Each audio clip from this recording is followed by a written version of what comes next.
Praise the Lord. നല്ലൊരു പ്രഭാതം ദൈവം നൽകിയ നമുക്ക് സ്തോത്രം ചെയ്യാം. ഈ രാവിലെ സമയത്ത് ദൈവത്തിൻ്റെ പരിശുദ്ധാത്മാവ് നമുക്ക് നൽകുന്ന ആലോചന യോഹന്നാൻ എഴുതിയ സുവിശേഷം 11-ാം അധ്യായം 4-ാം വാക്യം. The gospel book of John chapter 11 verse 4.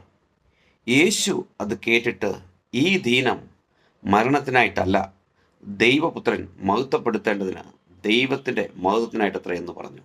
ആമേൻ. മഹത്വപ്പെടേണ്ടതിന് ദൈവത്തിൻ്റെ മഹത്വത്തിനായിട്ടത്രേ. ആമേൻ.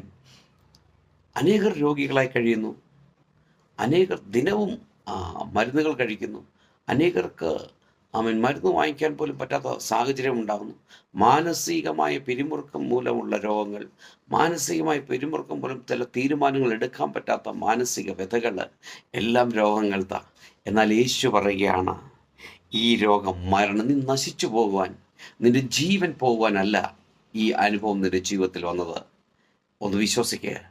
യേശു കൂടെ ഉണ്ടെങ്കിൽ സൗഖ്യമുണ്ട്, വിടുതലുണ്ട്, ഒരു ഉണർവുണ്ട്, ഒരു ഉത്സാഹമുണ്ട്, ഒരു ഉയർത്തെഴുന്നേൽപ്പുണ്ട്. അത് നിശ്ചയം സംഭവിക്കും. ശത്രു നമ്മുടെ മേൽ ജയിക്കാൻ ഒരിക്കലും യേശു അനുവദിക്കില്ല.